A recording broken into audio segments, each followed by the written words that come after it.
Der Miningscout ist auch heuer wieder auf der Edelmetallmesse in München und auf der Suche nach interessanten Gesprächspartnern.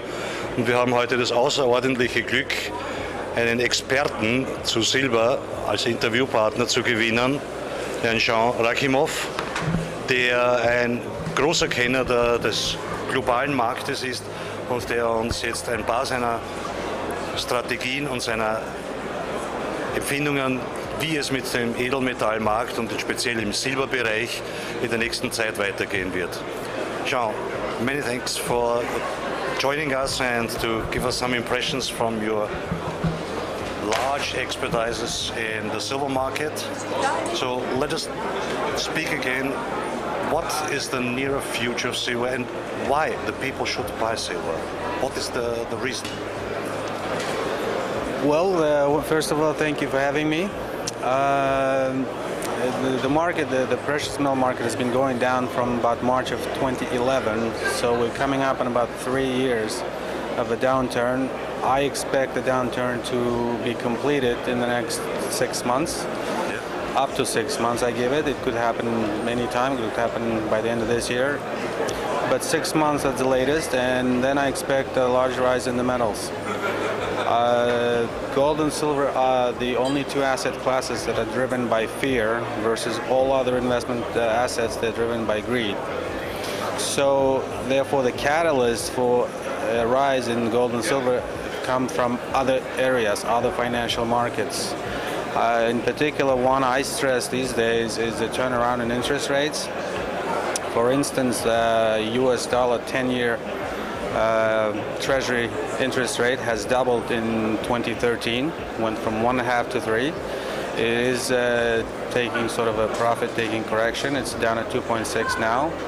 I expect it to resume the uptrend. I think it's a long uptrend in interest rates, and that affects the bond market. The bond market is off over 20% this year, and it should continue. Also, with interest rates rising, cash is going to become a liability because people will start losing purchasing power. And I expect some of the cash to come into the precious market as well. The other phenomenon I think will take place on this next leg in the market is as gold rises, more and more investors will be priced out of the gold market because it's going to become just too expensive on a unit basis for them to buy it. And logically and historically, their pattern has been that they turn more to silver. As I know, the Indian are the people who are buying gold in the past like wildfire. What is for the Indians? Is it not too expensive to buy gold furthermore? Would it not be better for the Indians to invest in silver? What is your opinion for this? Well, indeed, India has been the largest silver market in the world. For a time, they were also a very large gold buyer. They still are. However, Indian government has taken upon themselves to impose import tariffs on gold. They have increased the tariffs a number of times this year, and currently it sits at about 15% on gold imports. This led to two things. One, many bullion dealers have reduced the amount of gold they've been importing into India, and the investors, also the premiums on gold bullion rose in India.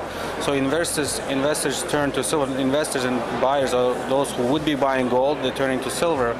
In the month of October, the ratio of purchases of silver to gold in India has been 75 to 1.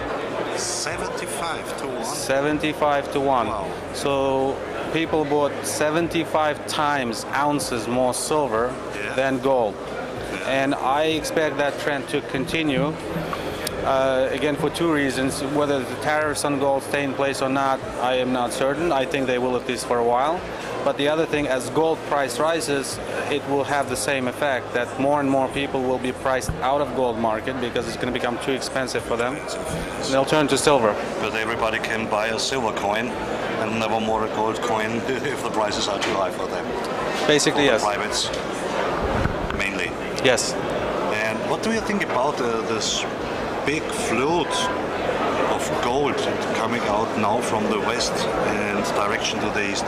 What can this trend make up following? I think the trend is firmly in place and is going to continue, and I think it's going to accelerate, with the caveat that there may be some shortages of gold,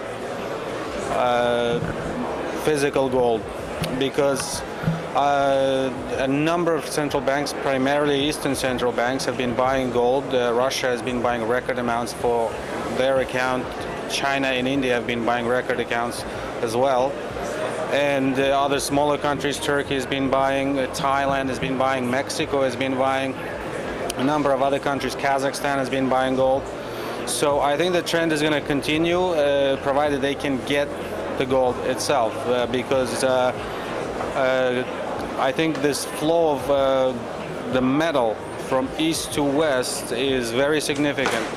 For instance, a very high-profile case is gold leaving London, the LBMA and the LME, and going to Switzerland, where in Switzerland it's either refined or redone into different products, and it's been further shipped to Hong Kong, China. Moreover, a number of new exchanges, I guess new and old exchanges, the older ones, like say the Moscow exchange, they have just introduced a precious metal contract on both gold and silver. And Shanghai has had the exchange, but their volumes of delivery of physical have grown several-fold. They currently outstrip the physical deliveries of gold versus, say, the New York, the COMEX, I think by a factor of, I don't know, 5, 6, 7, 10, something like that. Very large deliveries of physical in Shanghai versus COMEX, and I expect that to continue. In addition, there's another exchange in China called the Pan-Asian Exchange. There's a Dubai exchange, and there's some new ones opening up.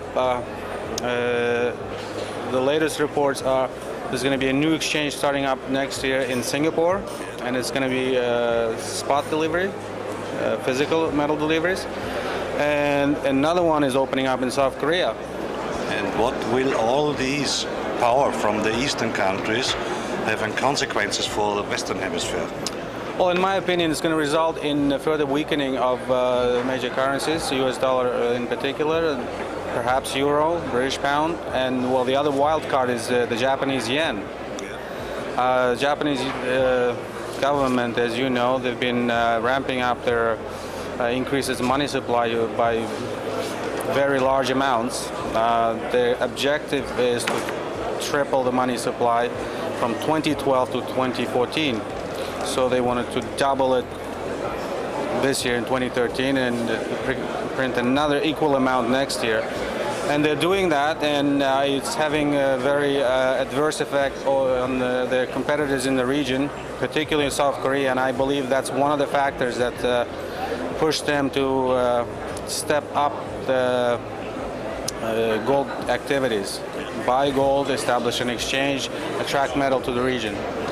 And so altogether you expect a bright shining future for the metals, for gold and silver, but especially for silver, because in your opinion silver has more potential to come up. Correct. Well, historically silver does outperform gold for the cycle, in a bull market cycle, and if in a bear market cycle it also outperforms on the downside, because it's a much smaller market, much more volatile, and depending on the sentiment it's either more attractive or less attractive. But there is a lot less silver available for investment than gold.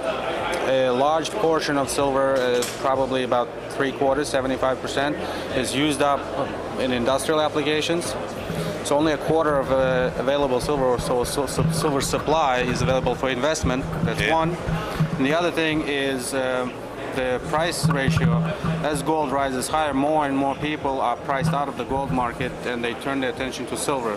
So the percentage appreciation in silver should be much greater than it is in gold. So you see a good reason to buy silver now? Yes, sir. Okay. Thank you, Sean, for the interview, taking time for us, and I wish you good luck. Thank you very much.